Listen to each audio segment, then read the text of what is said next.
Hello, everyone, and welcome back to the Voxcaster podcast. We are now transmitting, and as always, I'm your host, Max, and I'm here joined by Heavy Metal Steve, and I have with us Kim or Loonshine Studios.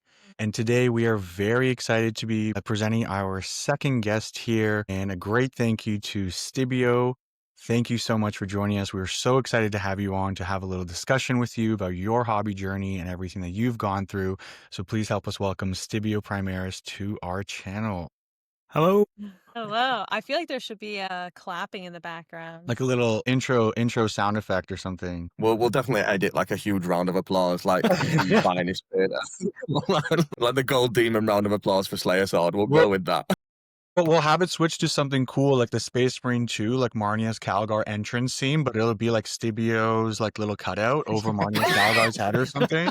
And then it'll just be like this big epic entrance with just like us sitting there in silence staring at it. Yes. That's the only way to go. Only way to go. Oh, I know we've got a little bit of a bio about yourself already, Stibio. Just give us a little bit of insight then. So from what I understand, what we've got on our website, everyone will see that little bio that you started Lord of the Rings and everything like that. Just give us a little oversight really about what got you into it, how you got to your proclaimed style that you're at now, and what keeps it new for you really. So yeah, I started off with Lord of the Rings magazine. That was sort of like the intro into what sort of miniatures and that sort of scene. But very quickly I was like, yeah, I love Lord of the Rings, but this isn't for me. Space Marines are for me. Okay. And yeah, I remember just saving up pocket money, doing odd jobs, getting, the old metal, I think 3rd or 4th edition. Yeah. It's a long time ago now, but yeah, in the shops they used to have the old metal blister packs. So Yes. but With the lettering that they used to have on them. Yeah, I think Tau had just come out, so if that dates it. But yeah, either way. Early 2000s? Yeah. Yeah. But yeah, that's how I sort of started, and I got into Dark Angels. They were my first Space Marine chapter. How have you ended up with small?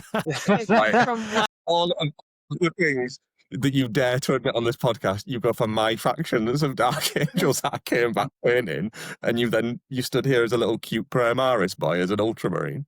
Yeah, but I've always kept up with the lore. So I stopped sort of like uni time, and then during COVID, I got back into it. Like I've been keeping up with it for years, and like I was just going, okay, I'll start now. No, I'll start now. And then eventually during COVID, I was like, no, now I'm starting. And then I sort of dived head first, and I called myself Stibio Primaris because I was like, yeah, Primaris is so good. And then I got like 6 months into it and was like, nah, all I'm going to do now is Firstborn Marines. The name stuck, and here we are. Yeah, I would definitely say that. It's a discussion I had yesterday with a couple of members of the community is, once your name and branding gets recognised, doesn't matter if you despise it, that's it now. You are stuck with it. You change it and you're going to lose like 600 people because of like, who the hell am I following? You're like, it's me, please don't leave me. I was just going to say, it's interesting that Stibio, like your start was also kind of like with Lord of the Rings, because like Steve, you were saying when you first started getting into Warhammer, you were introduced, I think, by your uncle to like the Lord of the Rings comics, and that kind of started your journey. It kind of seems like it's a common thing, like theme in Warhammer. Like a lot of people get inspiration from other genres, and then they just like find themselves, they get filtered into Warhammer and then forget everything else. Yeah, that was their marketing strategy all along. Let's have all these subsects that all lead back to. I genuinely do think that is the case. Like, yeah, go on, sorry, man. So then, Stibio, I have a question for you then, because I happen to kind of go through something similar. We're about like my university days. I kind of like stepped a little bit away from the hobby, and then when I came back, what had actually happened was it was right around the launch of the new Death Guard line, and Death Guard had always been my favorite faction in the lore. But what had happened was now I got to see the entire Death Guard lineup, but it was my first time seeing it all at once. And I can specifically remember the exact model that I looked at and I said, this is incredible. I am getting back into the hobby. Was there a moment for you where you saw maybe the updated range or a new model that had come out that was the moment that you knew you're coming back into the hobby? So it was the I wanted to get Dark Imperium. It was the Plague Marines and the new Primaris. And I was just like, wow. These are amazing. I didn't get that. And then same happened with Indomitus. I was like, wow. I didn't get it either. It was after Indomitus that I got like back into it. It's I can't remember his fancy name, but he's got the giant bell. It's called like Plague Chief, but he's got like a big bell. And it's that Plague Marine model. Just ignited. Lord of Contagion? No. It's one of the Virulence guys. It's the guy Blightbringer, or is it like on a stick in front of him? So he's like holding it, and it's like above him. No. It's the backpack that comes up with the giant bell, and he's holding the bell, right? Yeah, something like that. Either way, that was like, okay, this is amazing now. It was such a jump in modeling quality from 7th to 8th, and it's ironic me saying all that because of now I just collect the firstborn stuff, but we've got a very similar jump now, I'd say, with what's about to come out with all the new Ultramarines refresh. And like, because Primaris is a bit of a touchy subject. Like, I know I'm called Stibio Primaris. Let's just ignore that. But I think they lacked any soul, any character. And you could see these last couple of releases with like Space Walls and that. They're starting to get the character in. And it was like Terminators. Like, they've gone, okay, Gravis, we're moving on. Let's get Terminators back and do them right. And the Scouts, the Terminators, they're refreshing the range properly. And they should have done that in the first place. But it's so good. Well, and even like, because this, I believe, so at time of filming, for those listening, I believe this Monday was the Monday that we got that big Ultramarine new kit reveal. Was it this week or the last week? It was this week for the upgrades, bro. Last week for Calgar and his Honor Guard getting updated. So But now even seeing like the new like banner that's coming for them, like all these new kits, like I've now seen people that have never been Ultramarine fans that are going, hey, these sculpts are, they're like up there, like they're really bringing the character back. So I can see what you're saying there, Stibby, because especially like with Steve getting into the Space Wolves line that they just refreshed as well, you can truly see the more of like the Viking-esque essence to them. They don't have this like almost like weird, because they were kind of in this weird like furry / non-furry area. And not even wrong, I'm not upset. It was kind of hard to define the Space Wolf for a little bit, right? And now that they've brought this like Viking-esque character and like they have these like hounds with them that hunt alongside them, it's truly brought back some of the characters. So I think seeing that happen across multiple ranges, and especially to, a lot of people kind of look at Ultramarines and go, they can be a little bland or a little boring. So I feel like when it's a Legion like that, getting a lot of their character brought back into the Legion, that's going to inspire a lot of these amazing kits and hopefully new characters that we can get some amazing sculpts for that can expand the line in such a better way. Because I who doesn't love more new miniatures that we hope to get? Yeah. See, I've always felt that way about Age of Sigmar, that all of their models have character. Like you look at them and you're like, I'm gonna go back to Gloomspite, but like with Gloomspite and the Squigs, look at them. I feel like I can see like individual personalities. There's completely different features like on each model. It makes it a lot more fun to paint. Yeah, like that is one of the best kits from Age of Sigmar as well. Is the Squig Herder kit. Just touching on those new releases, so I was at Warhammer World yesterday, and I'll happily send you these photos. So they've still got the old Honor Guard for the Ultramarines that came with Calgar. They've still got them on show. So me and Kimmy Miniatures were walking around, going around the entire exhibition, taking photos of all the old models that we reckon they're going to get rid of. They'll be gone in 6 weeks. Tower battle suits, they'll be gone in more. Like, literally. So out of the new range, obviously we're getting Sicarius. Calgar, Honor Guard, and now the upgrades. What are you most excited for and why? Because, yeah, it's very much... I know we're getting the rule of 3. Dark Angel's got a triple of Inner Circle. We've got Blood Angel, Sangre Guard, triple again. And now we're getting, as much as I love the models, it's frustrating to me, but also a very good marketing strategy if you buy both, because you're going to get Company Honor Guard and then you're going to get your characters. So I get it. But what are you excited for with that release? Because I know you don't love Primaris, but you will. I feel like you're going to deep dive into those Honor Guard because, yes. Yeah, I probably, in all seriousness, I'm going to give Primaris another go. Okay. So, Calgar, good old Cato Sicarius, and the Honor Guard, and then get the upgrade sprue, and maybe do like a squad of 5, maybe do a Terminator or 2. It's not like an army project, but just paint all the dudes. Yeah, that's fair. Marnius, obviously, I think would have to be my go-to as if I had to pick one. But that Honor Guard with the banner, yes, I painted up the original version of him a couple of years ago now. And they've been so, what's the word? Oh, I can't think of the word. They've done a good upgrade, basically. It looks a lot like the original character. Yeah, it's glorious. Love it. They did the same with Centos, Captain Centos. Yeah.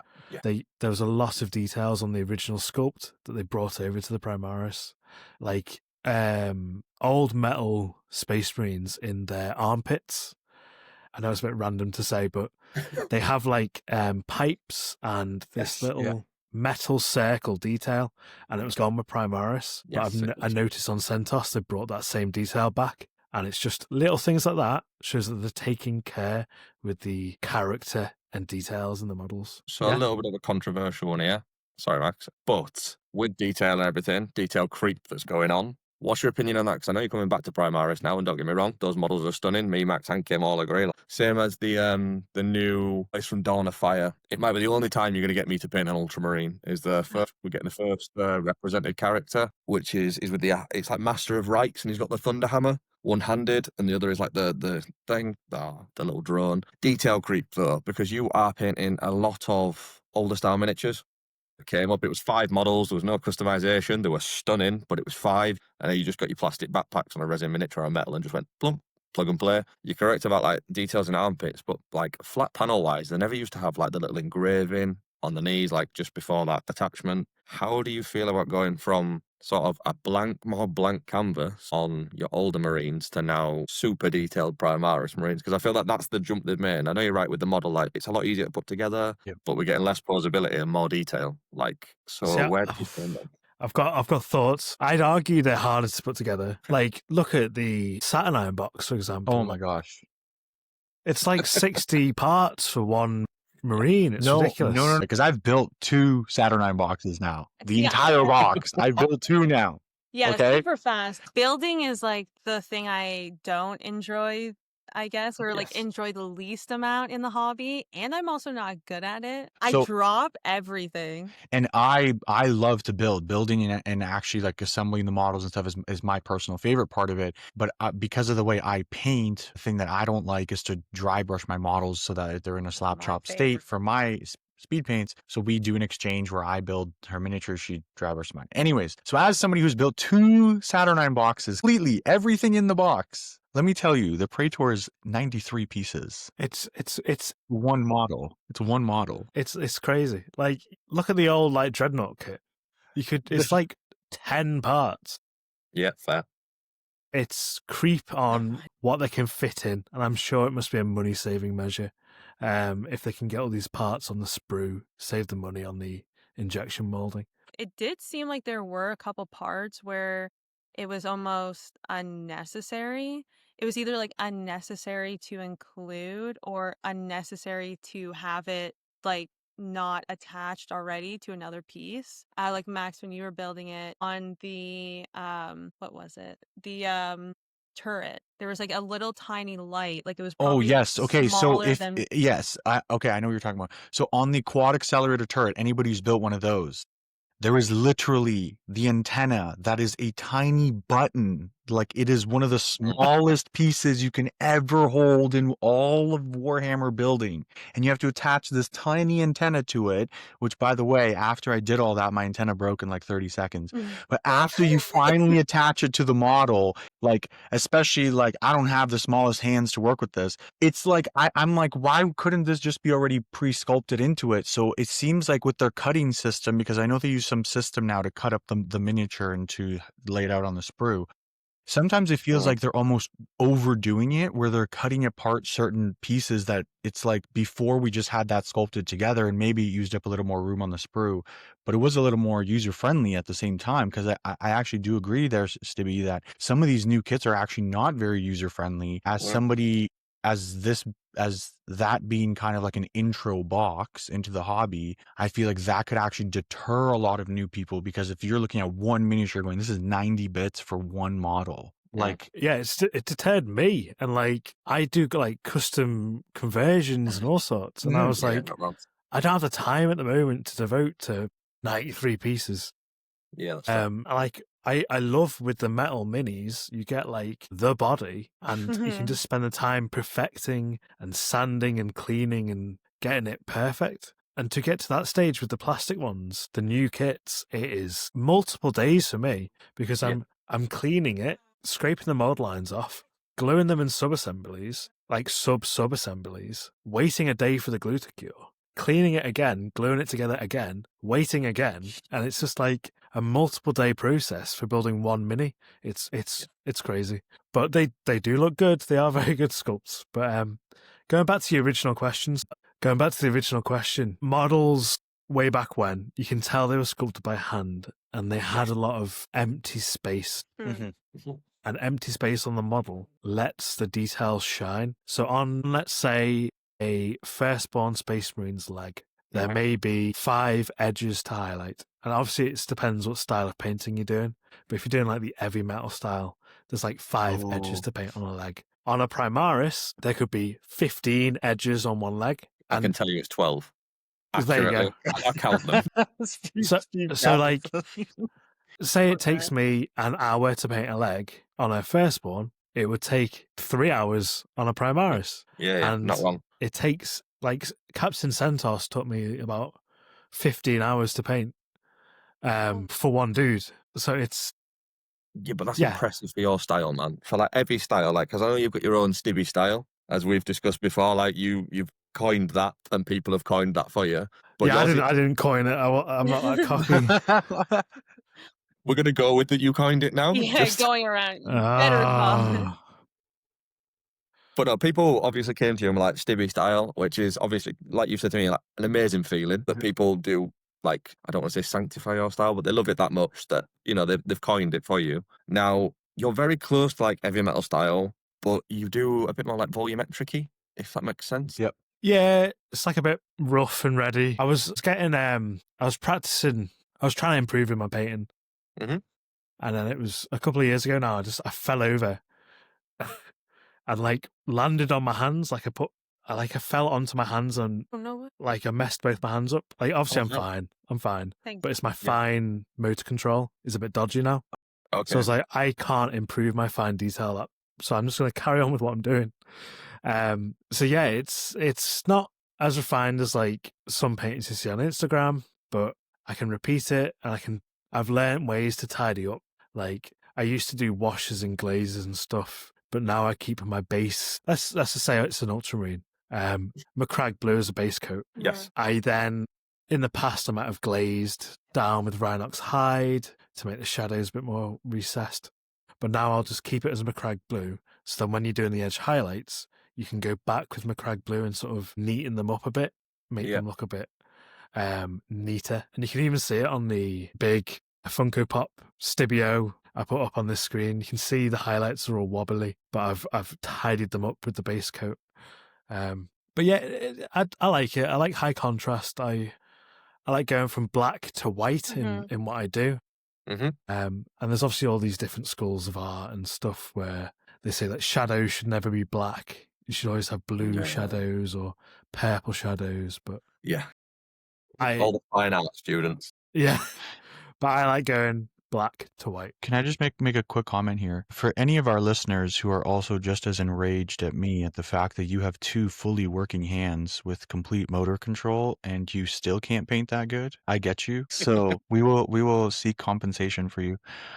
But that's like, honestly, though, I feel like that even speaks even more to your artistic skill in a way, because you were able to go through something like that, pivot, and still have such results that you do. Because a lot of the times, especially, as if I can just put a little bit of a personal touch to it, sometimes, when I've gone through my fitness journey here, and I've seen some people, lose a little bit of motor skill or something here and there, messes them up for completely. Like they can never do that thing again. And I know it's like, this is just like painting miniatures. It's not like putting hundreds of pounds on your back or anything like that. But at the same time, it still takes a lot of mental fortitude to then overcome something that you're expecting to go a certain way. And it just can't. And it takes a lot of mental fortitude to get over that. So I think we need to just take a moment and acknowledge the fact that you are still painting at such an incredibly high level, overcoming something like that. And I think that in itself deserves a little bit of praise. And I want to say how incredible that is to know that, you went through that and are still doing it is absolutely phenomenal works. If you zoom in on the Funko Pop, you'll see him blushing right now. They're not eyes, they're his actual cheeks. I respectfully disagree, but thank you. Oh, behave, Stibby. You know that me and Max are on the same page. I paint in an heavy metal style, but I just lose my rag after about 15 hours and I just start slapping metallics on, and I'm like, right, I'm bored of this model now. Like, I aspire to paint really cleanly like Stibby, like Helgley, like everyone, and then I'm like, why is this taking so long? There's a chap, Mud Creek Miniatures. Yes. And he is the master of patience. He can spend like 30 hours on one dude. Nope. And it's just clean. Like, clean. I was going to say, you said clean. Like 15 hours on CentOS. That's fast, man. For the results you got, 15 hours on CentOS is insanely quick. Was it worth the pin? Share the story of the pin that you had to go through. I would have just kept CentOS on the shelf, to be honest, like in the box. When I bought, I think almost every Warhammer shop was giving away CentOS, the coin if you bought over a certain amount, and then the pin badge for CentOS. Yes. But the shop I bought mine from was like, no, you need to show us a painted character model from this point onwards. And I was like, well, okay. And I spent every evening just getting CentOS done. And I brought him in and was like, yo, here's CentOS, can I have my pin, please? And they're like, yeah, here you go. No, not the climax you wanted. Just, yeah, here. They're like, yeah, whatever. I guess that's cool. You take your pin. Yeah, but I built it up in my head so much. I was like, oh, everyone else is getting these pins. But I never would have done him. And it was a blessing in disguise. And I think I wound myself up for no reason, to be honest. But yeah. I would have been wound up too. Like, if anyone else, like all the other guys, like, as you know, like everyone in our chat was getting different little pins, and everyone was like, look at this really cool pin. And you just went, I'm like, well, they've told me I can't have mine. I can't have mine. No, and the thing is, like, we have an extra. I even told you, mate, I'll send you an extra one. I don't mind. It's the principle of the matter. That's so funny, though. Yeah, you're like walking in with a rounded back because you've been painting for so long, and then people are just like, "What do you want the pin or not?"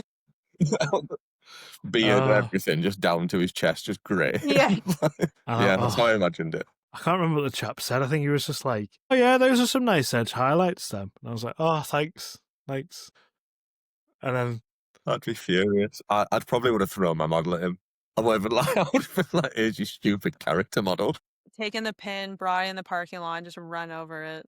But yeah, then I put him in the shelf at home, and yeah, not really touched him since. That's fair. Like, yeah, that is fair. Just reaching back, only because you said about the Max, you mentioned plastic design. Stibby has also mentioned it. From that background, the only reason I can see them actually doing it, because of the high detail and because it's on 3D surfaces. This is just my 2 cents here, but due to that, that's why they have to individualize them. So, like, for example, on the new Deathwatch kit, for example, like, it's literally a straight cut and paste. So I was looking at Warhammer yesterday, and even the old veterans had the old backpack, and then, like, you'll see the detail of, like, the square backpack. So they have literally just scaled that. That's why that's one piece. They have kept the same thing and just upscaled it to be Primaris. But a lot of the details that I'm thinking of, like when I look at, for example, Custodes, like the shield, that's always had a little hole with that stupid gem that's like 1 millimeter wide that you have to clip out, and it's got it's literally like 1 mil and there's 0.5 mil in there, and you have to get it against the other 0.5 mil in order for it to stick properly. And you always get glue residue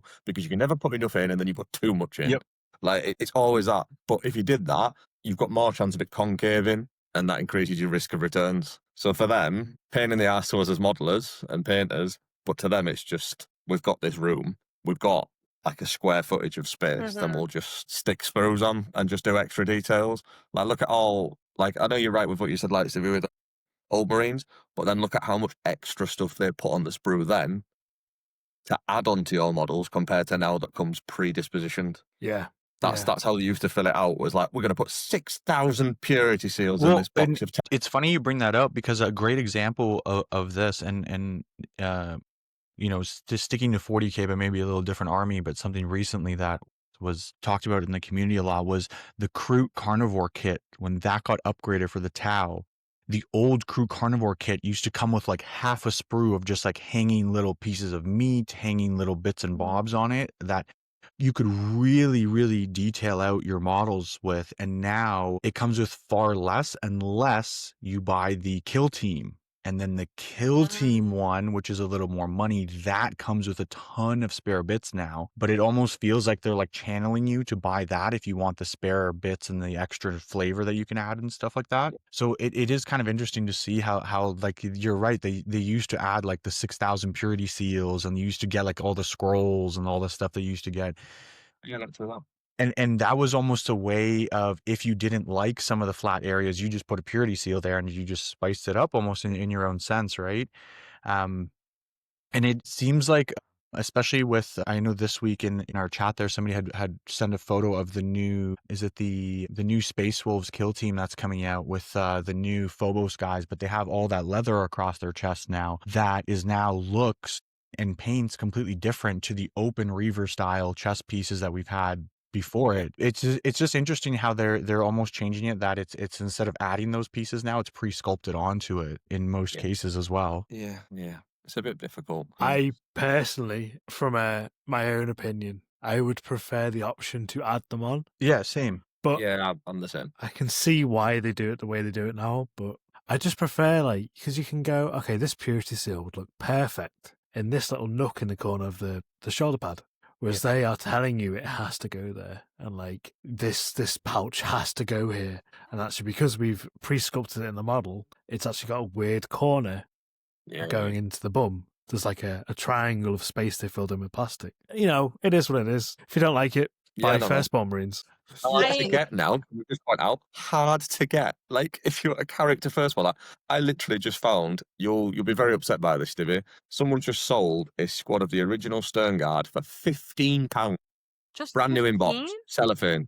That's He had like no 30 idea what they were worth. Wow. Like he had no idea. I man literally just sold a messaged him. gold mine Like, dude, for have you still got £15? literally that? And he's like, oh, some dude said he wants both like old school, like the ones that they've just discontinued, and you know the old one with the high gorget and the power fist. So like a box of pre-sculpted and build your own for £60. Go on, Bennett. And I was like, I'm sorry, dude. And this isn't me trying to steal your sale. Have you checked eBay? Yeah, Like, seriously. Maybe. I'm not saying charge 100 to 120. I was like, but don't do yourself. At least get retail for both sets. Like, it's mental. The guy got there before me, but he's paid like, what is it, like £40 for both? And I'm like, that's mental. I have a stash. I have a stash of Firstborn stuff. Like I've got the metal Stern Guard, the jumpy ones as well. I can't remember the Vanguard names. Vet. Vanguard Vets, yeah.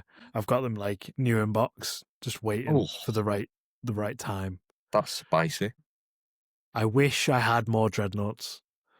They're just hens. Yeah. Are you planning something special with these models, like a later Golden Demon entry, like squad style thing, or are you just saving it for like a moment that you just want to go back and paint something like that? I'd like to say the first one. It's just the second one. I mean, I'm very pretty cool Golden Demon entry if you think about it, like a firstborn, the last firstborn or something, and it's all just metal models or something, like in like the squad entry category.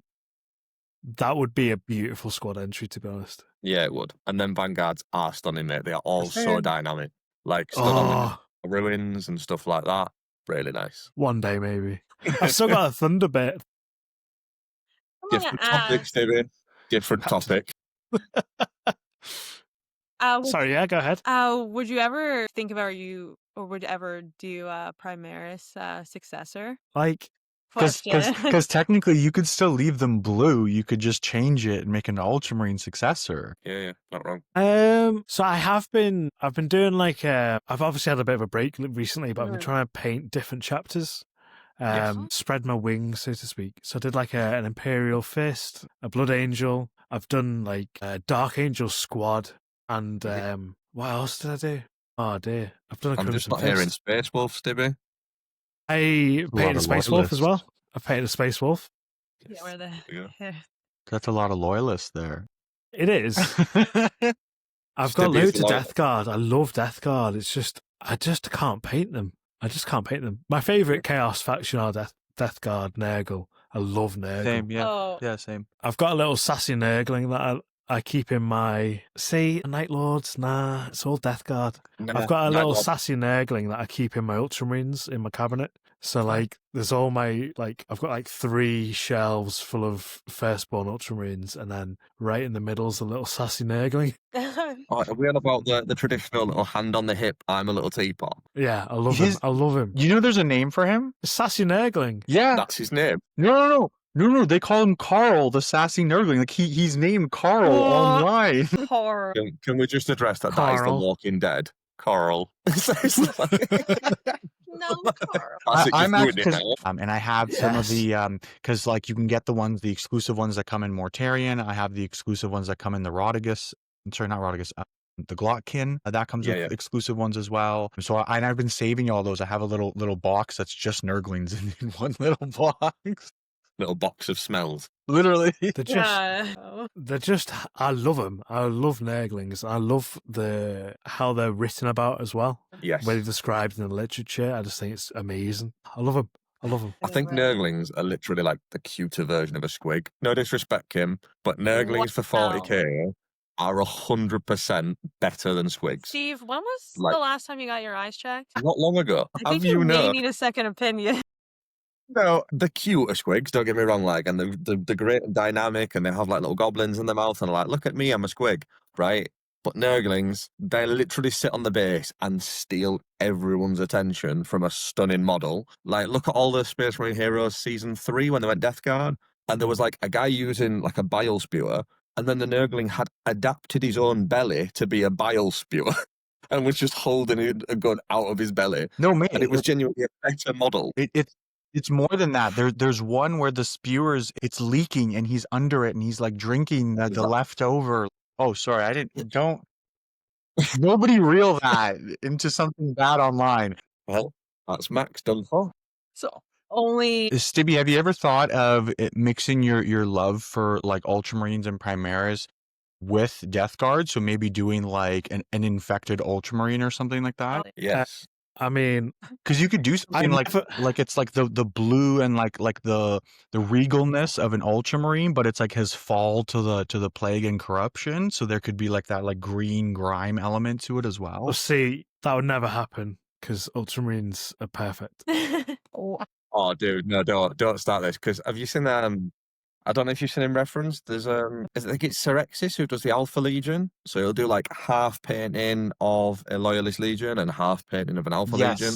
And like the camo going under. But imagine if you did something like that in your style, but like an Ultramarine followed by like Death Guard. So you just have to do like the half and half and green stuff and do your conversion madness. But you'd have to do like belly bloat this side and then Ultramarine Primaris on the other. And then just blow everyone's minds because everyone thinks Primaris are untouchable. See, I don't know. Like, I'm trying to get the words. I'm trying to be very careful with my words.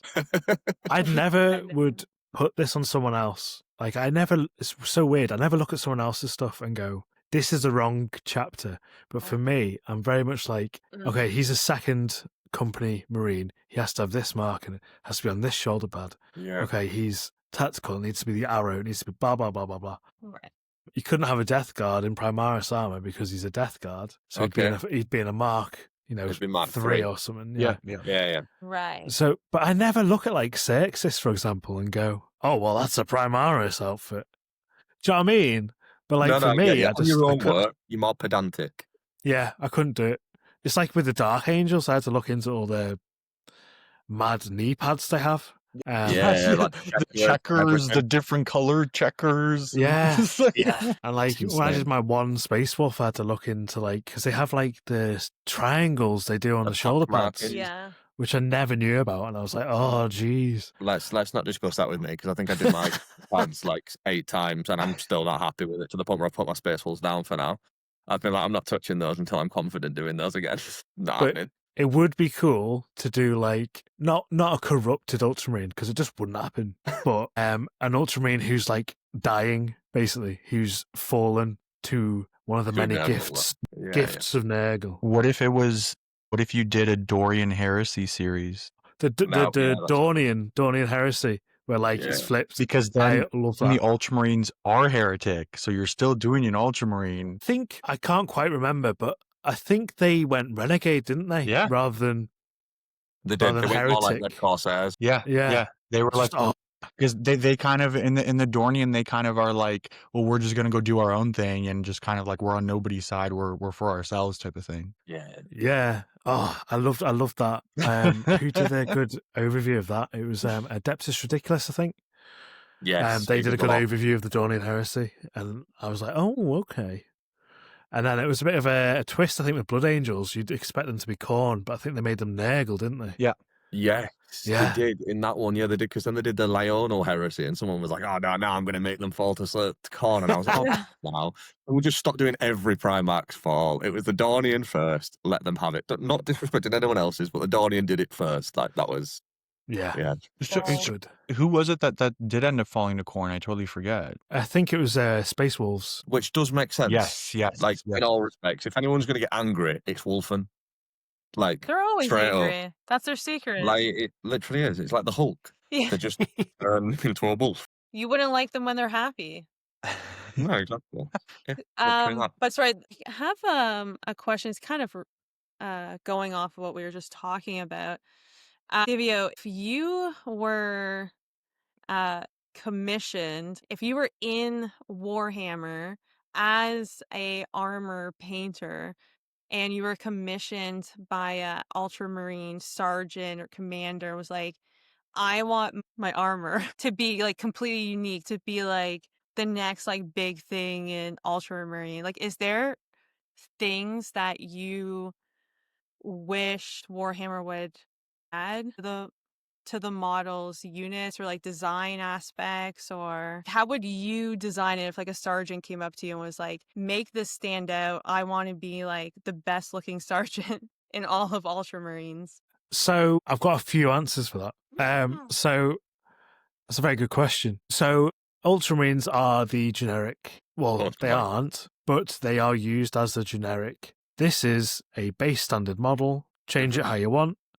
So they tend to go, okay, we've released a box of Tactical Marines or whatever it's called. This is your Ultramarines release, but it's everyone's Marine release. So it means there's no detail. But Ultramarines are like Greco-Roman sort of designs with them. So I obviously would have like the Blood Angels have, or Space Wolves have, like actual squads of, like with like plumage. Yeah.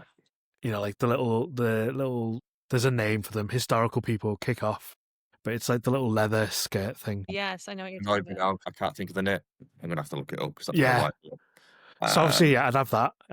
But in Bolt Gun the game, he has this beautiful bolter with this golden trim around the edge of it. So I love red bolters, and I'm glad actually they're bringing them back, because it was just black bolters, boring. For a long time. They're bringing the red ones back, but in Bolt Gun, it's this beautiful red with this delicate trim of gold, like leaf around the outside edges. I understand why you couldn't do that, on a, centimeter big gun. But in universe, you'd have this beautiful filigree. Like you can see it in some of the artwork and some of the games as well. They do show you that detail. So if I was in Universe, I'd be very happy because probably I would have been made a servitor or be in the Imperial Guard. So if I was a painter in Universe, I'd be well chuffed because Ultramarines, they're good eggs. Like, obviously, you know, the Imperium is the Imperium. No one's a good guy in 40k. But of the people in 40k, yeah, unless you're an Eldar child. Yeah, depends who you ask, really. Ultramarines are typically, you know, sort of okay. They treat normal baseline humans okay-ish. Yeah. The so word I'd you're be pretty... is protrusiers. Protrusiers? Oh, that's not the word I was thinking of. Protrusiers is the word for leather, and they had like metal studs. Yeah. But yeah, in Universe, a little painter, a little serf who's painting the armour. I'd be dead happy with that. Would honestly kind of be the life. Yeah, it'd be relatively okay, and maybe you'd be on a battle barge, so you probably have a relatively safe life until you get not wrong, invaded by some pox fiend. So pox all the time, one of the two. Just going off of your point there, because I've actually I do agree with you there a lot, Stibby. I feel like when a base kit is released, because Ultramarines are kind of the poster child in a sense for Warhammer 40k at the moment, it kind of feels like it's an Ultramarine kit, but it's for everybody, and that there's no like specific Ultramarine kit. So one kit that I personally feel like should have just been an Ultramarine kit, and this can be controversial, and I want to know your guys' opinion on this. I feel like the Space Marine Centurions, the Centurion suits, I feel like those big boys. Yes, I feel like those should have been an Ultramarine exclusive kit. They don't exist. I don't feel like that should have been a generic Space Marine release. It should have been just an Ultramarine kit. And I disagree. Really? I don't think they should have ever released that kit. Oh, okay. You don't like the Megatron kit? Oh, really? That was in that weird period between Firstborn and Primaris, and they were trying to come up with different ideas, and they were like, let's release this monstrosity. I disagree with that kit. Some people might like it. That's the marvelous thing, but not for me.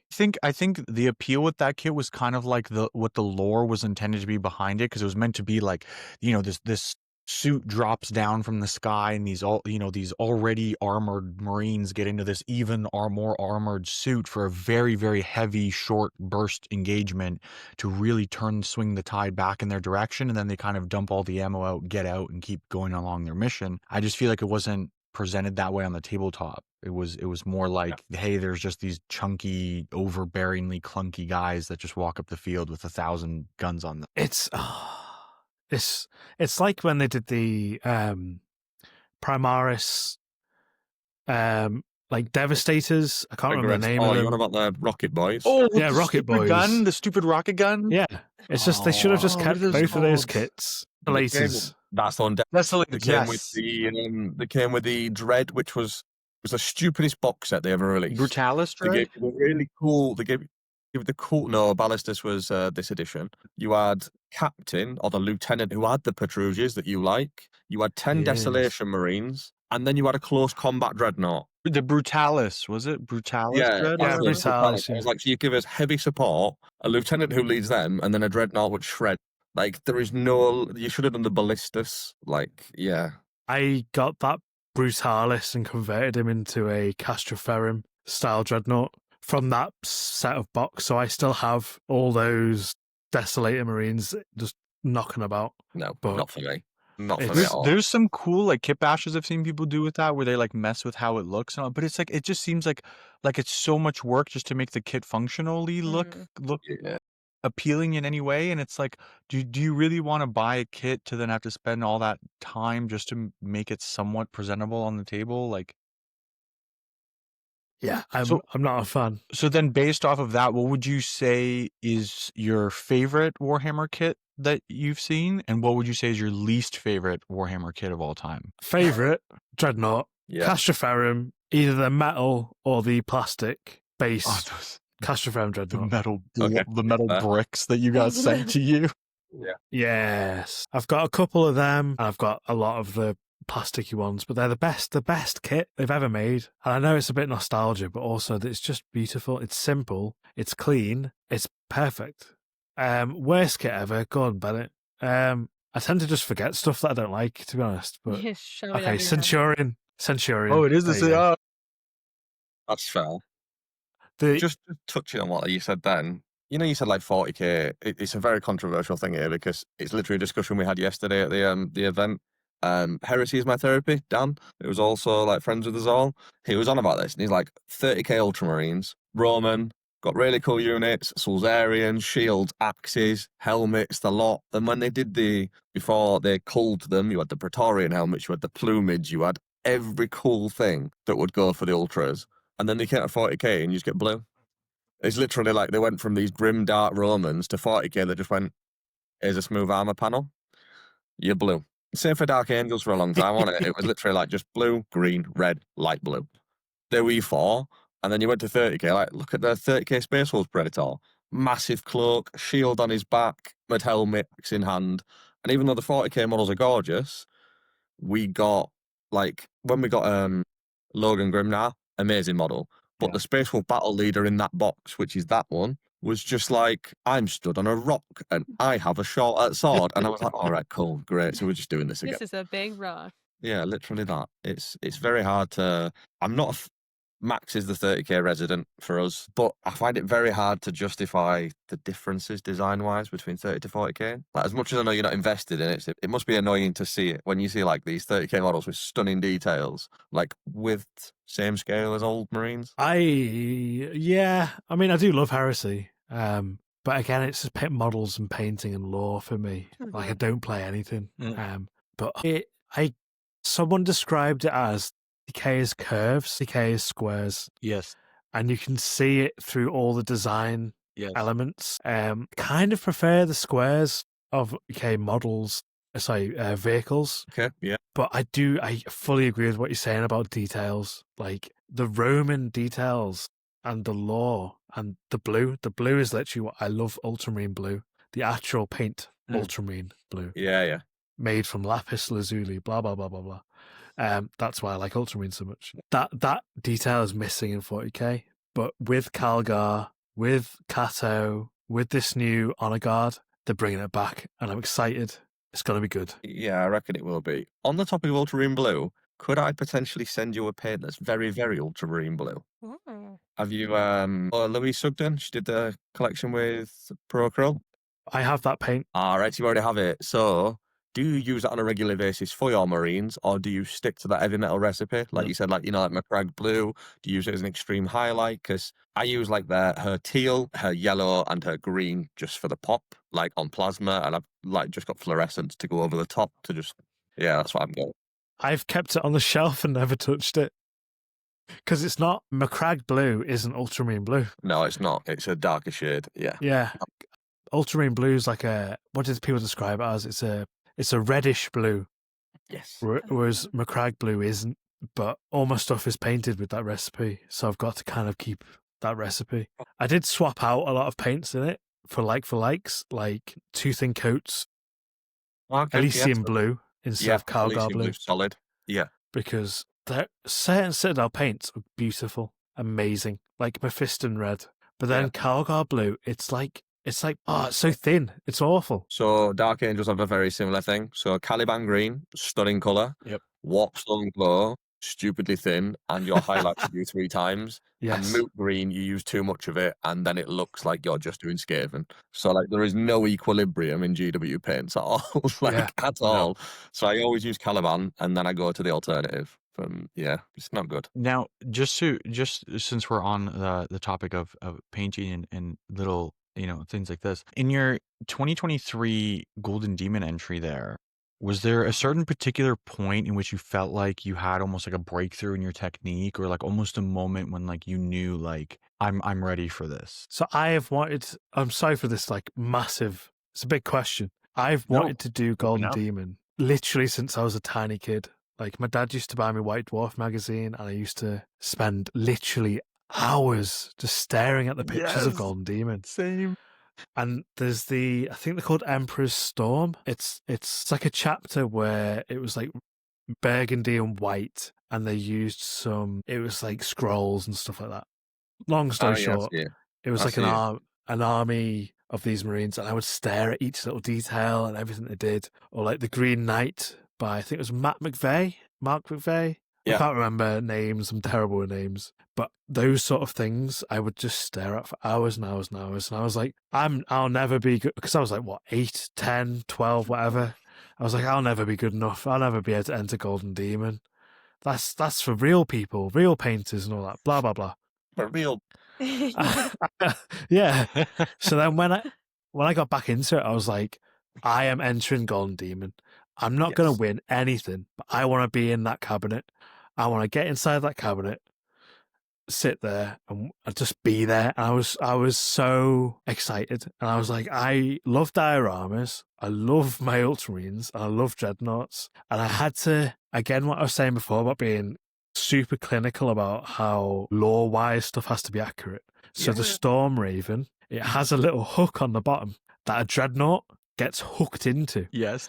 So for listeners, sorry, my Golden Demon entry was a diorama, and it was a Storm Raven gunship with the squad that had just popped out of it, and it included a Dreadnought because the squad size and Dreadnought would have fit into that, and then they've just been deployed. So my sort of mental headcanon for this scene was there had been an Imperial Guard engagement, and they'd called for backup, they'd called for support, and this Ultramarine Storm Raven responded and landed. So on that little sort of like hilltop or whatever they've just landed on, there's a Sentinel that's sort of partially buried in the ground, that's obviously been in a fight.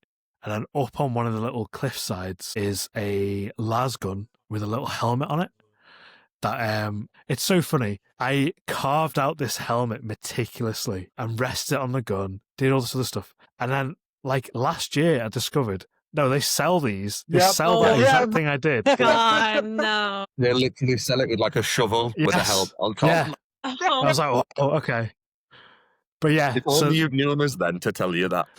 So yeah, so clearly they've had like a last stand or something, and someone's like paid their respects to the fallen squad mates, and these Ultramarines have popped out and like, yo. So they're all sort of surveilling the area around the Storm Raven. It's like a 360 diorama, and each Marine's doing its own little thing. And yeah, so I wasn't expecting to get anything, and I was just buzzing to be in the cabinet and just to be able to walk around and just see that in the cabinet. And then on the very last day, saw the little pin next to my entry, and I full on just started crying. I was just crying at the cabinet because it was like overwhelming, because it was like a childhood dream, literal childhood dream come true. I never expected it, and I was just so happy. Yeah, and that done. I'm happy. I'm not one of those people who's gonna be like, oh, I only got this.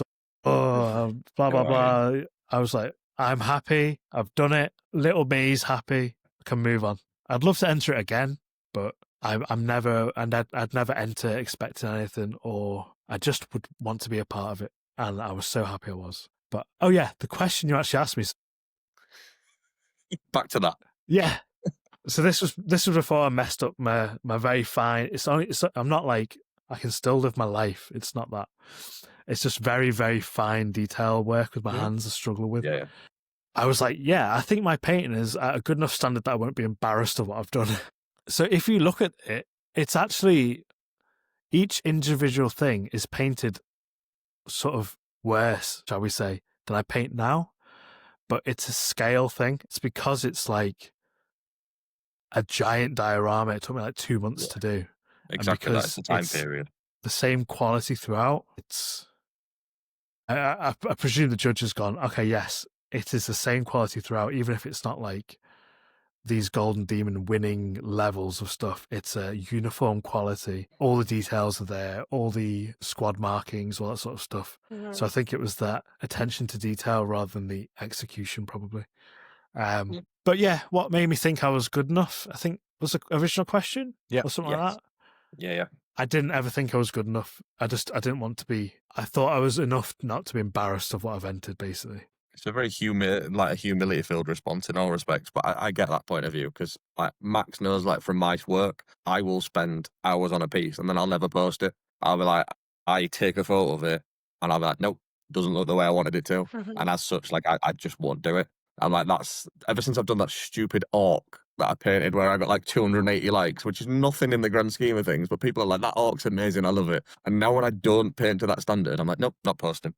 I'm like, can't do it. I will be a recluse. Like, yeah, it's a difficult one, really. And I'm with you, because I'm with you on the dream side of things. Like, Max knows, like, next year I will enter, but I've been getting a lot of help from, like, Sam, Watergate Studios, and, like, opinions on how I should paint things, because you need it. the standard in the last 5 years is stupid, and it really has. Like, I'm not even responding, Max. It's gone, like, from how I saw people paint when I was a kid to, like, look at the winners of the Slayer Sword. Like, who did that Lumineth model the other year, where he created, like, a full-on base of Eldar bits, carved the face off a Guardian, grafted it onto a Lumineth model, and then just sculpted the rest of the face. And I'm like, yeah, cool. Here's my Space Marine.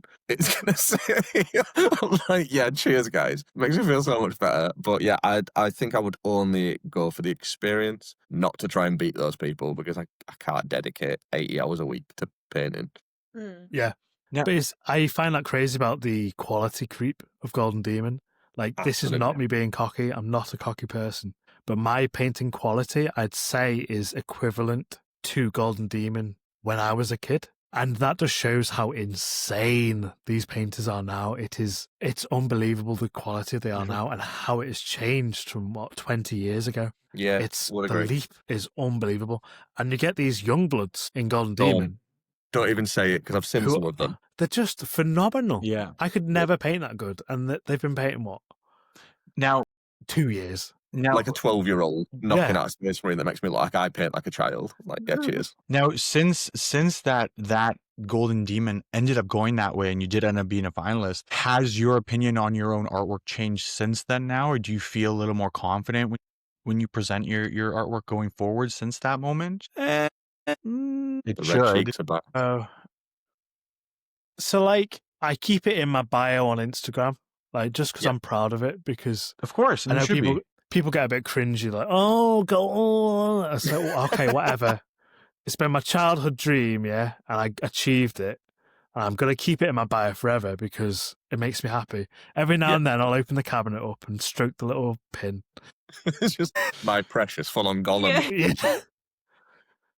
But I don't know, like, I've been very consistent in my painting. I've just been busy with other stuff, and I've not been able to devote the time to improving. Yeah. But there's always ways to improve, like color theory. Yes. If I can't do my super fine edge highlights like other painters do, I can do color theory. Get better with complementary colors, all that sort of stuff. Weathering as well. That's a massive one that I've gotten into.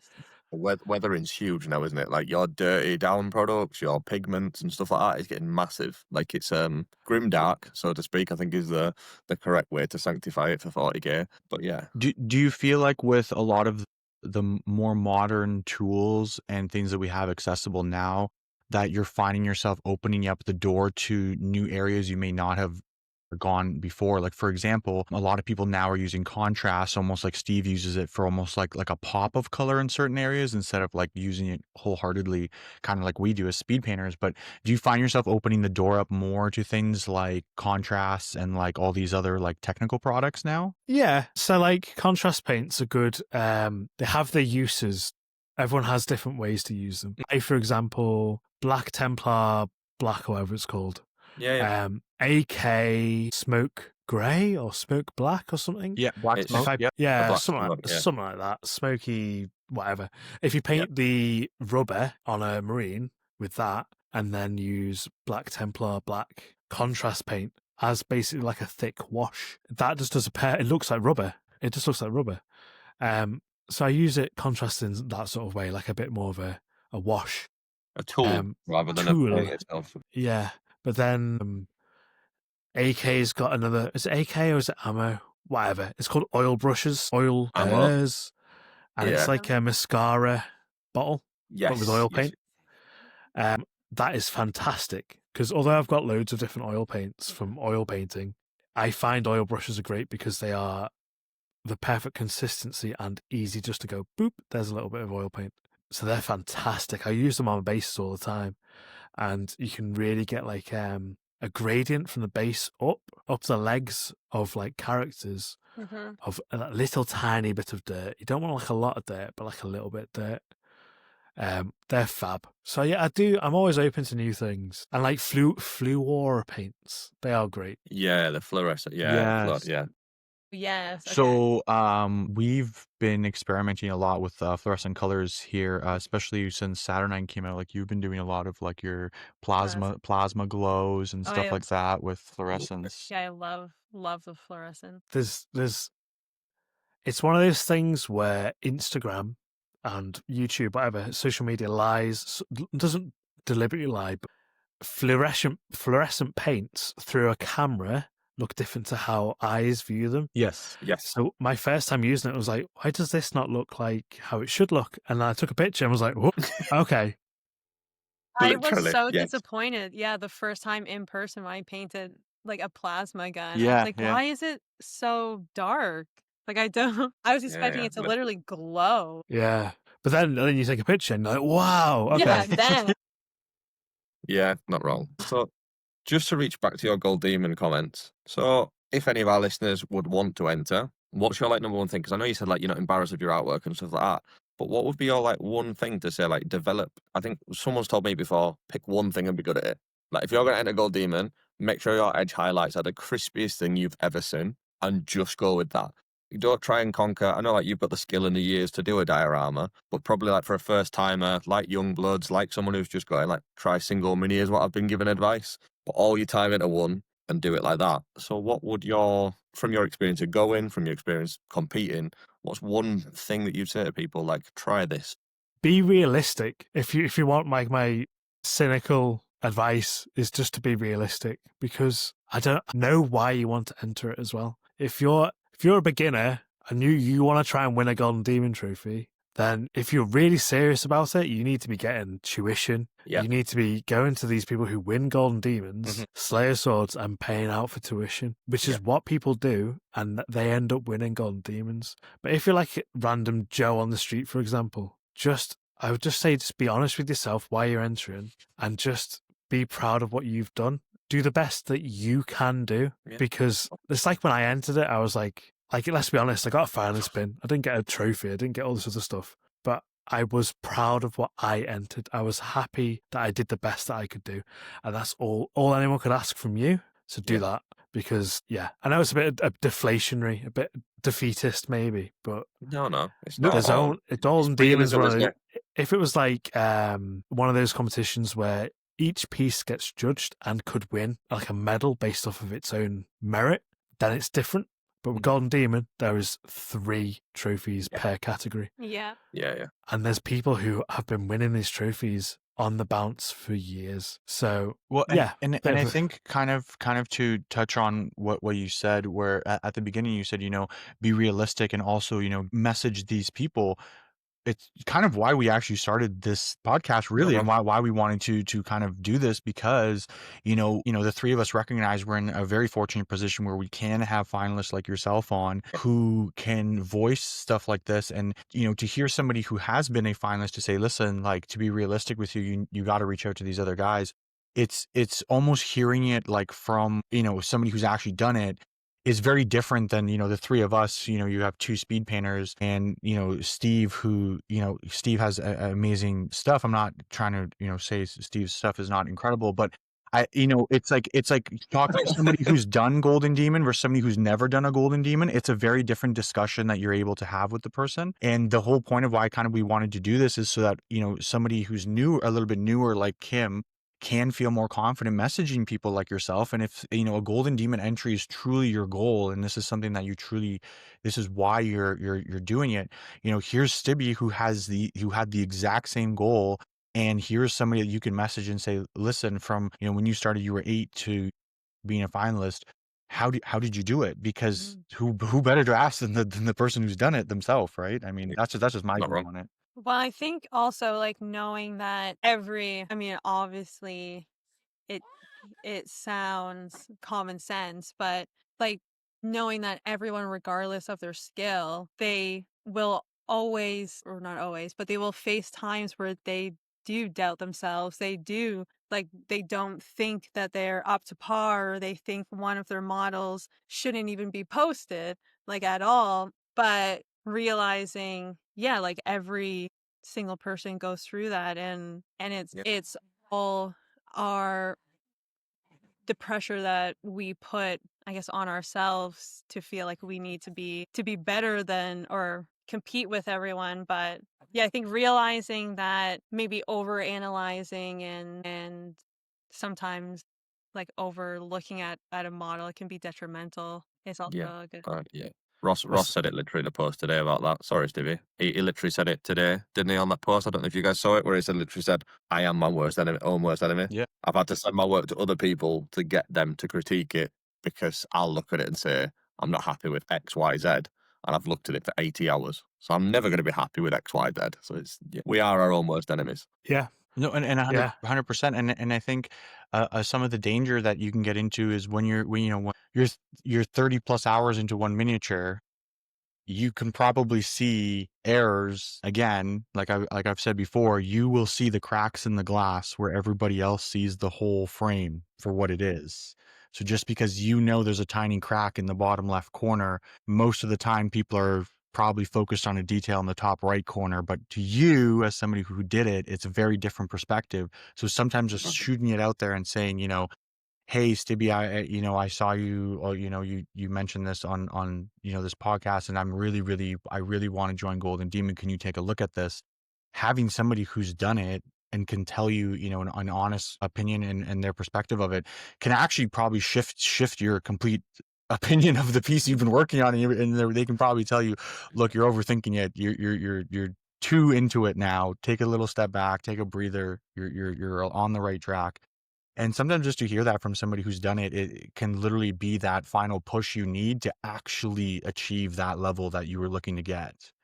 Because we all need a little bit of motivation in our artwork, I feel like sometimes, and we're too critical on ourselves. And I feel like everybody's that way in this hobby. It's not just, you don't have to be a Golden Demon level painter to recognize that sometimes we're a little harsh on ourselves. Yeah. I've got a couple of things. Yeah. So sometimes you're so in the zone. Like I'm opposite of like harsh. You miss yourself. I miss details sometimes. So like I'll post something and go, oh, I've forgotten to paint this gem.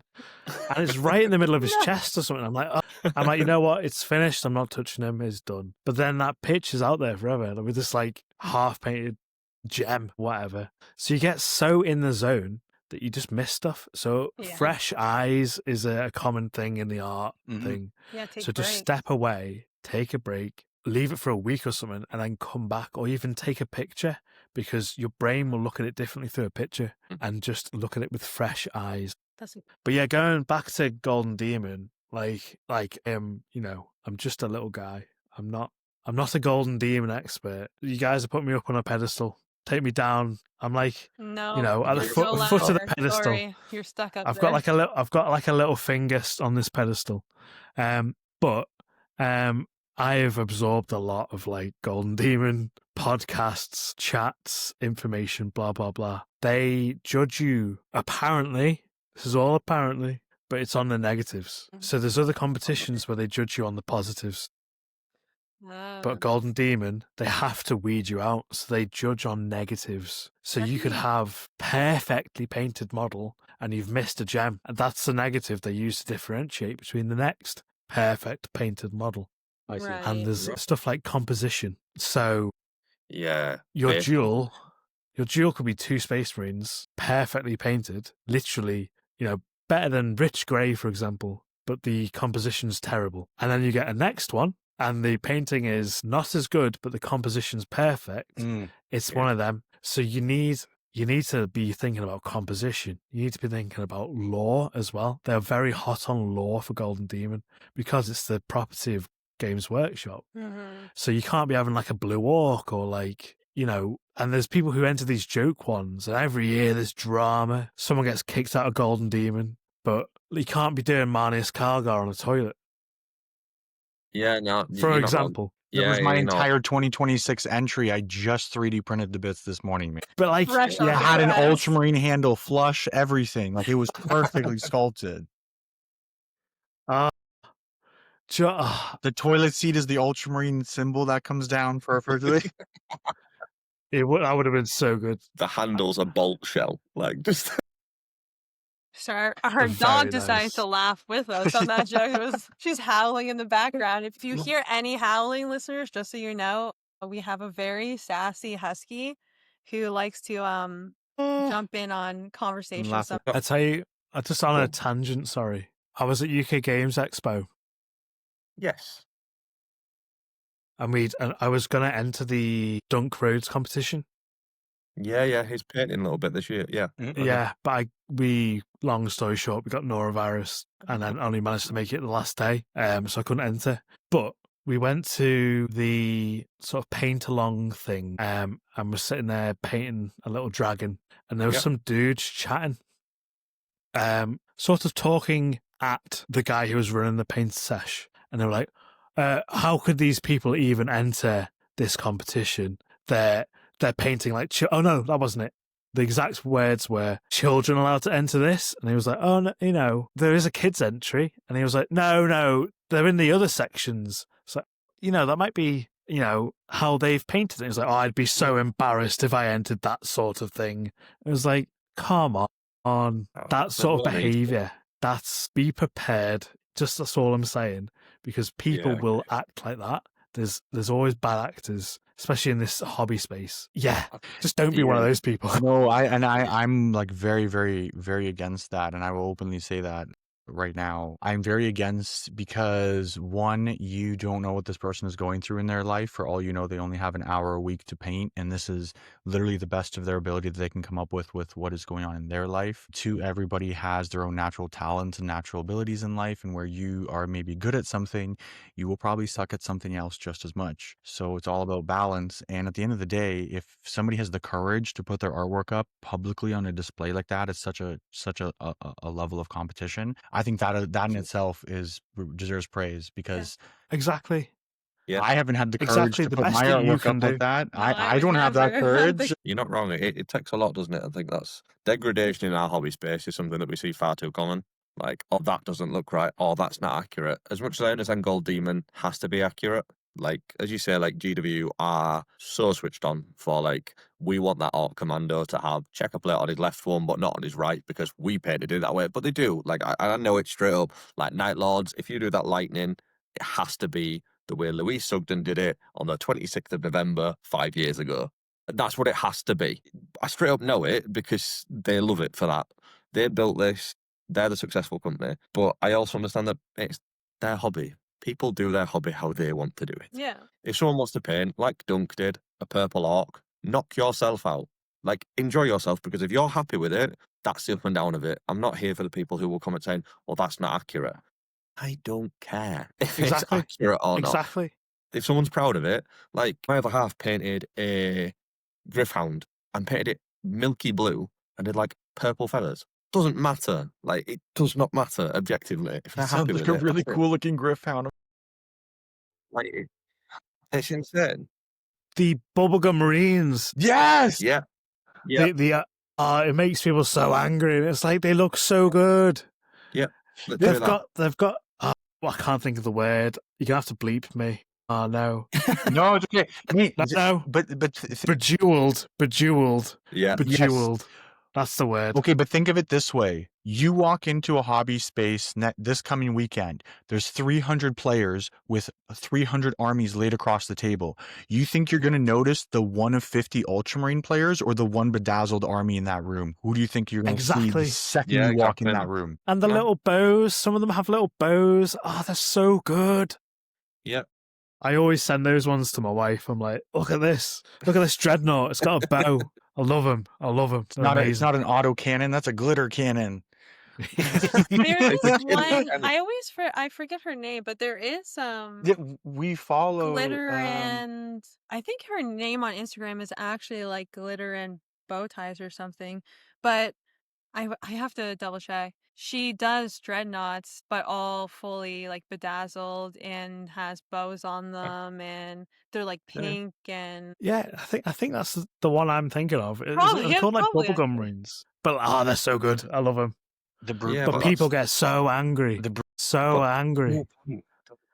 Yeah. And it's just like, is this your model? Did you pay for it? No. No. Exactly. Stop getting so wound up about it. And there's a great chap on YouTube called Hobbyist. So he was in the army for years and years and years, and he got into painting models, and he got a lot of people being like, "This isn't correct. This historical miniature isn't correct." Blah blah blah blah blah. And he's like, "On this day, this is how this looked." And I love that little way of thinking about it. Like, it looked on this day, this is what this model looks like. And that's it. So this is what I was saying. Like, other people's stuff, I never care. I'm always like, yeah, you do what you want, have a fab time. But with me, I'm always like, oh no, this shoulder pad has to be the correct insignia. Yeah.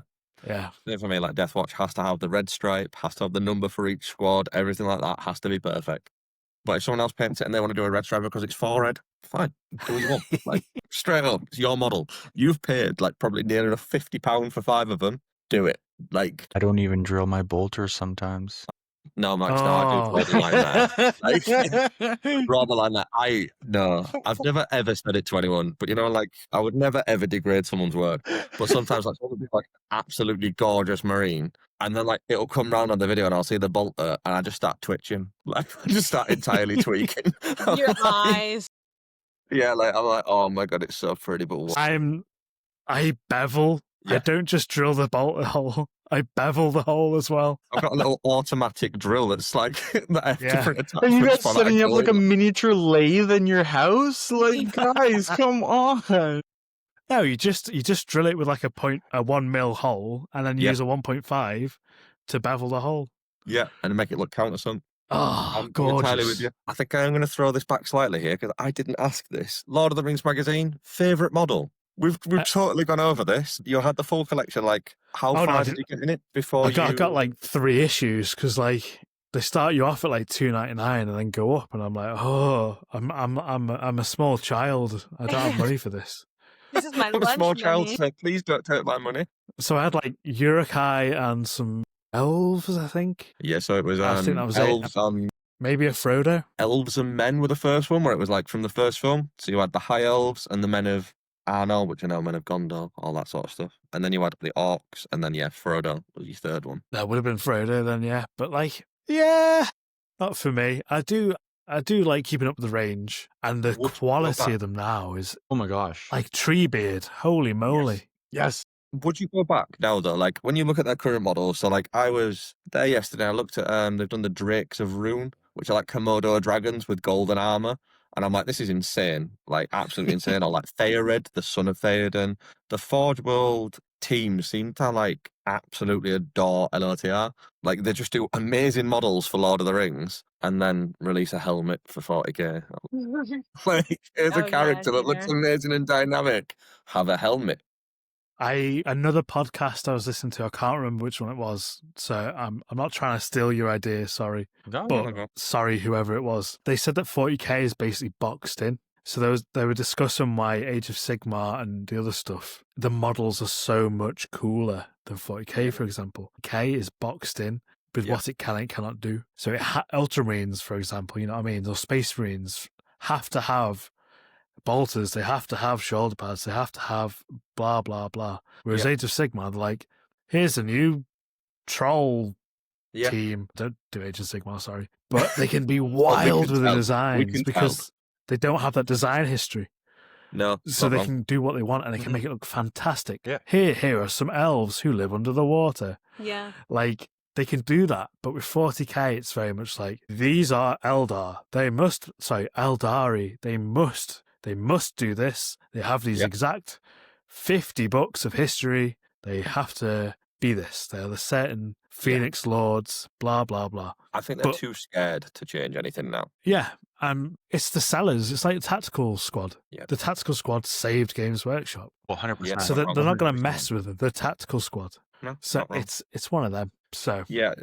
We've discussed it before, haven't we, Max? Like Age of Sigmar models, just running rings round like 40k. Mm-hmm. Like as gorgeous as the new Ultramarines are, like, and this is gonna rile a lot of people, and I'm probably gonna get hate for this. Stormcast, like Stormcast year 1, 2, 3 were horrific. Since Dominion, Stormcast are better than Ultramarines and any Primaris Marine, and I will die on that hill. And you know what it was? You know why it was that specific box set? What changed it for them? It was those Annihilators, because they were beefy, they were chunk. Yeah. They came with the huge shield or the big hammer now, and they felt like a warrior of a god. They didn't feel like just another, golden clad dude who showed up with a basic sword. They felt menacing. Exactly that. And I will stand by it. Like the new models, I was at Warm World and I looked at the Reclusiums, like the new lore they're adding, because as Stibio's made a valid point of, like they've got free reign. So these Reclusiums have been reforged that many times, they're losing their mind. So they've just got a giant mace. They have capes and shields on their back. It's like Blade Guard on steroids. So it's like they create these gorgeous Blade Guard, and you come to a Stormcast and you're like, oh, cool. But he's actually got a cool helmet. Well, it's not just that. It's that they're Blade Guard with magic. Yeah. Literally that. It's like, oh, you killed me. Give me 5 minutes, bro. Like, I do agree. I think they've got a lot of creative lies. Like even like the Gloom Spike, like the mushrooms, the colours. If you did that on a 40k faction, they get laughed at. Like the unfortunate factor is that is how it would be. Like look at Votan. They had 4 distinct colour schemes. You had your Conglomerate, which is your traditional like box art scheme, which is like your white and green. You've got your red and blue. You got your yellow and black and your orange. 4, if anyone does anything except those 4, people are like, what are they? And you're like, yeah, it comes to a very difficult point in 40k, I think, where it's gate kept a little bit too much. There's a lot of gatekeeping. Yeah. It's not healthy. But with regards to Stormcast, yes, everyone's entitled to their opinion, even if their opinion is wrong. Sorry, I'll paint one as an ultramarine for you. I did that once, with the free one they give you in the shop. Yes. I just painted them up in ultramarine colours, because not as an ultramarine, but like it looked so good, Yeah, like ultramarine colours on a Stormcast. Yeah, and mental. You know what? So the thing that I really like about the Stormcast that this is just a personal thing. I find Stormcasts are some of the best to do non-metallic metal on, where you can do almost like the off colors. Like if you did a blue non-metallic metal and you like did that glaze up with their armor. Like when you look at them, like minus the shield, their actual bodies are insane for detail. Like not even detail. It's like an old school marine, like you were saying, Stibby, because there's just a lot of flat armor panels. And that's the beauty of it. Like I just picked up it was a couple of months ago, the Warhammer Heroes set. So you get like, it's a variety. As much as I despise GW doing you don't get them all when you buy a mega set, like they have them with the Dark Angel, like scenic bases, dynamic poses, it works. And when you've got a mixture of like the male and female variants, the pectorals, stuff like that, it really does lend itself to every painting style instead of just heavy metal. That's how I come across it, because there's a lot of blank space. You can do what you want. Like you said, like I'm trying to glaze is the word I'll use. I lose my rag with it because it's so difficult to. I've asked everyone so far about the height, haven't I? It's just nice to be able to paint something without thinking, have I glazed this enough? Yeah, like it's just a bit of a terror. Do you have a travel hairdryer? Yes. Really? A 10 quid travel hairdryer, like the cheapest one you can get from Argos. Right. Because it's cheap. It's bad. You don't want to melt your model. So you want the cheapest, worst hairdryer you can get because it doesn't have the power. And that will give you just enough heat and air to dry, and then do your glazing with. I would strongly recommend a cheap little travel hairdryer. The first time I've heard somebody recommend don't get the best on the market. Buy the worst. Buy the worst on the market. I think that might be the only time we hear that on this podcast. Yeah. Oh, I'm very much like, don't be spending oodles of money. Frugal, Stibby. Frugal, yeah. But specifically with that, like you're not trying to melt anything. You're trying to just gently waft a slightly warm breeze over your model.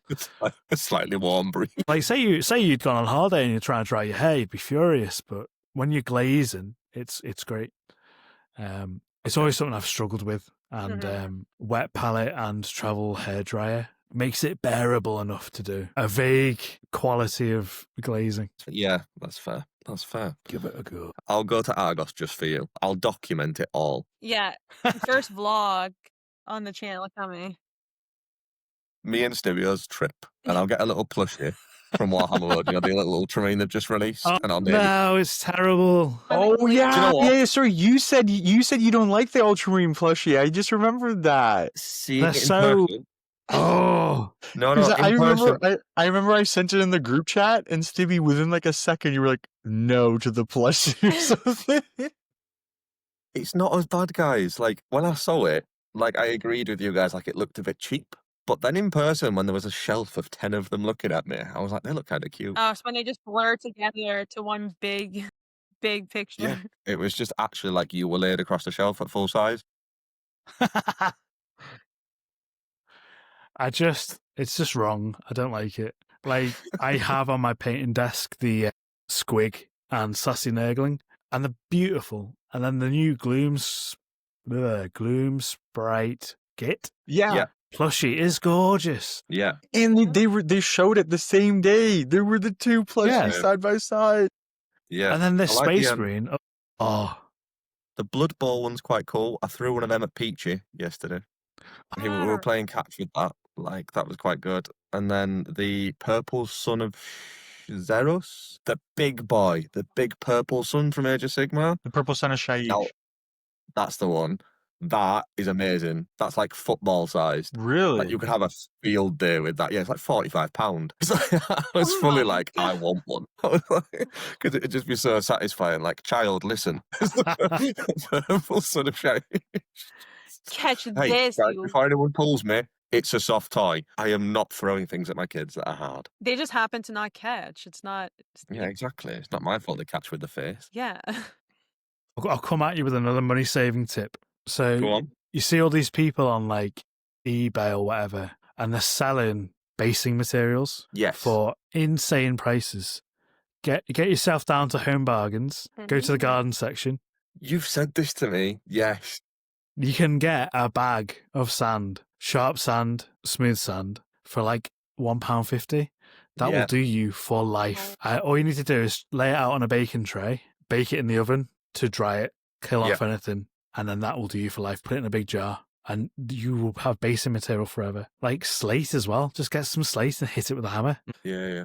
There's people. Obviously, there's a markup, but a big you can save money and go somewhere and buy it yourself. Don't go to a beach and steal the sand. In some places, it is illegal. Yeah, but, they don't like that.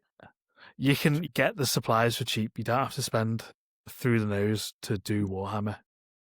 Yeah, no, I think that's a big thing. I think just your opinion on this, really. I know you said it then, but a lot of people, like even me, when I first came back, so like you guys know, I had a bit of a hiatus, I left. I came back, and I think it's very easy to get pulled into spending a fortune to come back to the hobby. Like, look at brushes. Brushes is the biggest thing that will cost you money. Like, if you go online and you're like, I want a Winsor & Newton brush, £25 to £30 a brush. Yeah. And then you go, oh, I need a different one for edge highlights. There's £50, like you've just spent £50 to £60. And then I want my 00 for doing the third edge highlight because I like heavy metal style. So you've just spent £100 on brushes. Paints are nearly £4 a tub. Yep. Like, and on average, I know people say, learn colour theory. It's the only way you should paint Warhammer. Fine. However, I still need a black and a white. I still need a tone. And then I need a various tones. Your metallics are like 50p more. You're spending nearly £300 before you've even started. Yeah. Easy. Like, Easy. So you don't need to, and yeah, it's just not necessary. Like, especially the 00 brush. Like, I fell into that trap as well. You don't need a 00 brush. You need a 1 or a 2 with a nice sharp tip. But like everyone, it's just the way life is. Everyone's trying to flog stuff at you. Like, I've been doing it on mine, but I am very much like, if I would not personally recommend this to my close friends or family, I'm not flogging this stuff on my Instagram. But everyone's trying to flog you a product. There's a new brush set coming out. There's a new hobby thing coming out, blah, blah, blah. And people get roped into it. So when you're starting a hobby and you're like, okay, what do I need? I need to be like Rich Gray. Okay, so I need this carry case that's got like a watering pot inside it. I need this entire range of paintbrushes, and I need this entire range of paints. I need these special god tier hobby clippers. I need this, I need that, I need this. And you don't need all that stuff. You just need a couple of paints. You just need the paint. I would say the one thing that's essential is a wet palette. But then even then, it's like, spend this. And like you can just get Tupperware and put some paper towel and...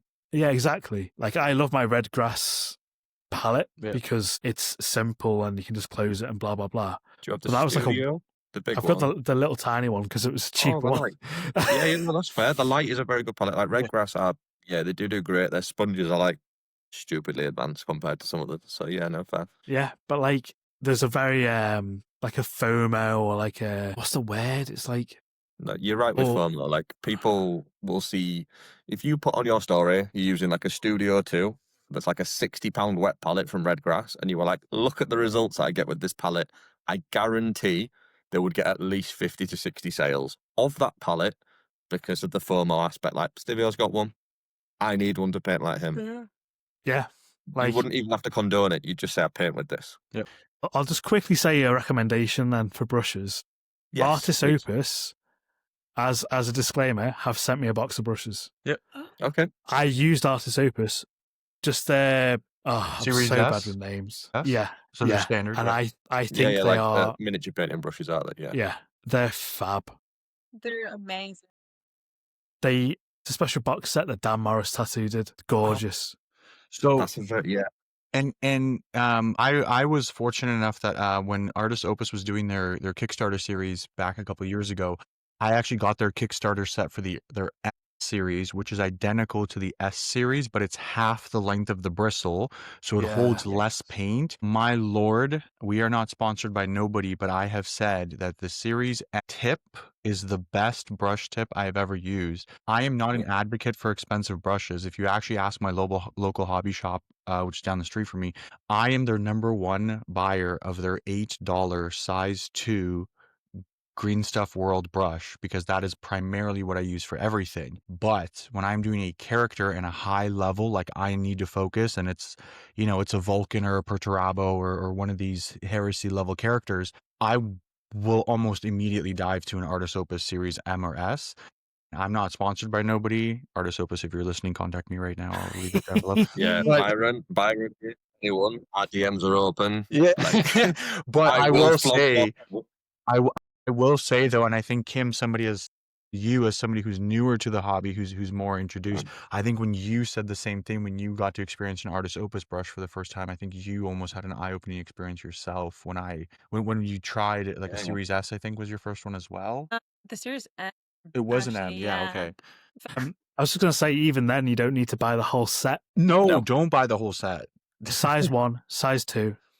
Yeah. Size 0. That's exactly what we did. We just got the Series 1M just for her, as somebody who's starting out, just to try it. Because again, these are not cheap brushes. But I will say that if you can upkeep an Artist Opus brush, you may never have to buy another Artist Opus brush. Now that's a whole other thing about brush care and technique, and that's a whole other discussion. Yeah, that's much further down the line. Yeah, but I will say though that some of these higher tier brushes, if you do maintain them, they are very good. But I am in strong agreement with Stibby that you should not buy the whole set unless you have already tried multiple sizes of this, because I also find that the size of the brush can also vary how the same style of brush works, if that makes sense.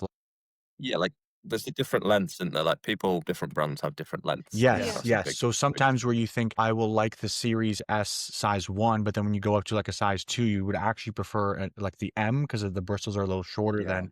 And then maybe if you bought the whole set, you're kind of spending money that you didn't need to because there was a better product for how you do it out there. Agreed. Yeah. There's always the best brush for you is the best brush for you. Exactly. And people seem to be like, okay, so I'll keep picking on Rich Gray, but like, it's just a bit... got hatred today for him. I love him. I think he's one of the best painters in the world. But like, people go, okay, he's using the Series S. I have to use the Series S. And it's like, maybe not. But there's a brand, Rosemary & Co. Yeah, they're made in the same place. I don't think I'm allowed to say apparently so. But but they're half the price, and they're the same brushes, basically. It's a bit thing like, hula hoops and Aldi. They are slightly different recipes. Yeah, I think that's what I was about to say. It's like Mervetes, like an Aldi. Same production line, maybe not the same quality checks because they're pumping them out for cheaper. But Rosemary & Co, if you want a cheaper Kolinsky Sable brush, Rosemary & Co.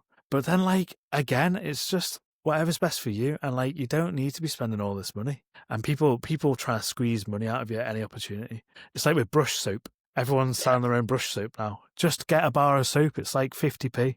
If you use it on your skin, use it on a Kolinsky Sable brush. Look at the orange brushes, like when he went mad about it, didn't he? Like, he is an art student, has used brushes all his life, and he turned around and he went, why is everyone buying brush soap? You use shampoo on your hair, it is a hair brush. Use shampoo on it. Yeah. And as much as, it might be weird if someone catches me Tresemme in my brushes, it's one of them things. Wait, it's Head and Shoulders all day. Yeah, I forget that them brushes get dandruff, man. It's it's a very slippery slope, I think, and I think it's something that I'd like to bring to our channel, is doing like a hobby essentials kit. Do you know what I mean? If you are starting out, try these things, but keep it within reason. Don't stick a £40 brush on there. Don't stick a £30 brush on there. Or one. I think the best advice I got given was have one Kolinsky Sable brush that is like your absolute hot rod, your artist opus. Okay. It's there. It's what I'll drop there. And then have like 6 synthetics. Buy like a set of synthetics. Yeah. And if you're going to do washes, metallics for the first time, bang your synthetics out. Because I think as a new beginner, people don't quite quantify. Have separate water pots, have separate brushes. They will just go to you, paint that with that as a metallic. And then your lovely brush is now splayed. And it's just looking back at you like you've just abused it. Sorry, the mute time. And I think the other thing with that, to go on your point there, Steve, is a lot of people who also are first entering the hobby, to nobody's fault. When I started, I didn't know, hey, metallic should be in a different paint pot than acrylics. It was just never told to me until years later, when I happened to work with somebody who was, higher up in their hobby, and they said, hey man, they're like, you're not separating your metallics. Like, aren't you afraid the metallics are going to get on into your acrylics? And I said, normal paint. Yes.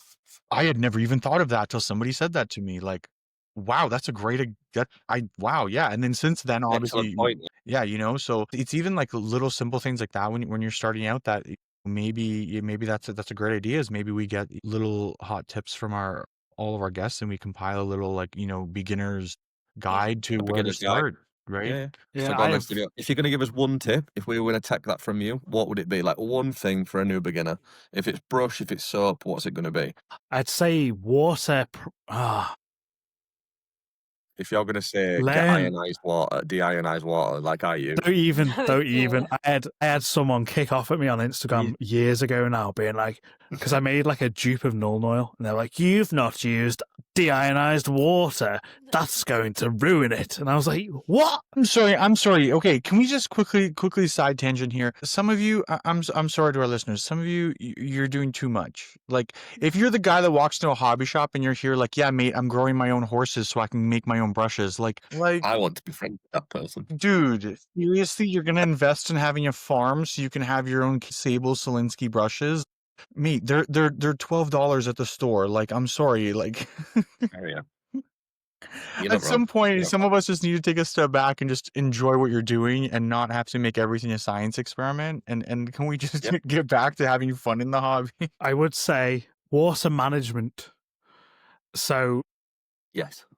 Because we're painting with acrylics, or most people are, everything is to do with water. So, I mean, with oils, you've got, I love oil paint. I think it's beautiful. I love the smell of linseed oil as well, but blah, blah, blah, blah, blah. Water management. If you're painting on a dry palette, your paint's going to evaporate off. If you're painting on a wet palette, you've got more play, but you still have to manage the water. You might get too dilute paints. You might, if you leave the lid on, whatever stuff you paint might get dilute, all this other stuff. And then, like I, for example, have 3 jam jars, one for metallic. Yeah, so I've got 3 paint pots, water pots, sorry, one to suck up water for metallics, one to suck up water for acrylics, and then one to wash the brush in between usage. But then you need to be conscious of, are you leaving the paint on your brush between dips, or, when you're going from palette to model, are you washing? How often are you going from paint model? Are you washing it? This is all stuff that you get from experience. So all I can say is water management as a beginner is something to focus on, because when you master the management of water, everything becomes so much easier, and you just need to be conscious of it. Like, say you're in Spain. It's 35 degrees Celsius. It's very dry. You're going to have a different experience to someone in Slough, where it is 12 degrees and as wet as the ocean. And that is your own experience, and you will get used to it.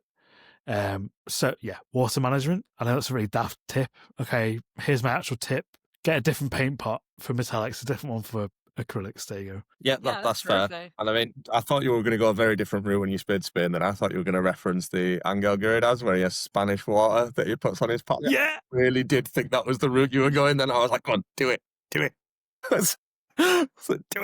If your water for painting isn't from champagne, it's not good enough. It's not real. Your paint's going to look horrible. Clean, double ionized, reverse osmosis, triple filtered only, actually. On the rocks. And it has to have a pH level of 10.1 exactly the entire time it is touching the paint. Yep. Oh, no. On that note, I think that's a very good place to wrap up. And Stibby, thank you so much for jumping on this episode, opening up about your journey all the way from your Lord of the Rings catalogs through to your 2023 finalist award and all your tips and knowledge. Thank you from all three of us here. And if thank you very much. Any of our listeners or anything have anything that you wish to ask Stibby directly, you can find him on Instagram under StibioPrimaris. And if you guys wanted to comment on the post when we post this live, or even message us or him directly with any follow-ups, I'm sure he'll be more than happy to direct you guys in any way that he can. So I think from all of us here, I just want to say thank you from myself. And if Steve and Kim, if you have anything to add. Just again, thank you so much for joining us on the Voxcaster. I feel like we could probably go on for hours more. Like it's been amazing just being able to hear what you say and get tips and tricks from you. I don't know if you'd be able to tell I was writing things down as you were speaking. I didn't notice. I actually have the microphone right in front of the screen, so perfect. I'm just purely listening to you guys. Because I'm very small. I'm only 6 inches tall. But yeah, it's been an absolute blessing. Thank you so much. Yeah, hopefully one day you'd have me back on the old pod. But of course we would. That's a no-brainer. Yeah, 100%. Of course we'll have you back on. Thank you I think so my much. only question is, when should we look out for your next model? I know you got a lot going on at the minute. Are we going to see some more Stibby style before Christmas? I hope so. I really hope so. I won't get into it, but all of my Warhammer is covered with dust. Yeah. I have to do a deep clean before I can paint anything. Yeah. Or else you will be the dustiest boy. I should be painting Thousand Suns, but hopefully before Christmas. No. You've just said you wanted to paint Nurgle, now you're going to paint Magnus's little dusty boys. Yeah, but yeah, hopefully I get that all sorted out and I can get painting again, because I really, really want to get painting. Mm-hmm. And this Calgar stuff. Do you know what? I'm going to make it worse for you. The minute it comes out, I'll buy it and paint it before you do. I hope I'll buy it and I'll just tag you in every photo. I'll be like, Whip Wednesday for Stibby. And just, I'll be painting it as a dark angel just to spite you. I was before I just stopped because everything was covered in dust. I was about to paint a Blood Raven. But obviously didn't do that. So yeah, hopefully before Christmas I'd like to paint something again. It's just going to be a bit of an effort. I'm excited to see what you come out with. I'm excited too. I really miss my blue boys. Yeah. I think a big thing is the minute Stibby starts reposting, it'll be all over our channel again. Yeah. We'll definitely be giving you plenty of love from us and the overall channel in general. Just be happy that you're back again. So the minute it is, everyone will see it shared by us and giving it some love. But again, thank you very much for coming on, Stibby. Yeah, thank you so much. We really appreciate it. And yeah, thank you for having me. And to all of our listeners, thank you for everybody who tuned in. Please make sure that you give Stibio Primaris a follow on Instagram. Check out his work, as well as the Voxcaster tab on our website. That is a complete bio breakdown, as well as some of Stibio's artwork and a little write-up all about him if you want to check that out as well. To all of us here at the Voxcaster podcast, thank you everybody so much. Please remember to listen, like, subscribe, all the usual stuff. You guys know what you're doing. So thank you very much, and we wish everybody a wonderful day. Thank you very much. Bye. Bye-bye.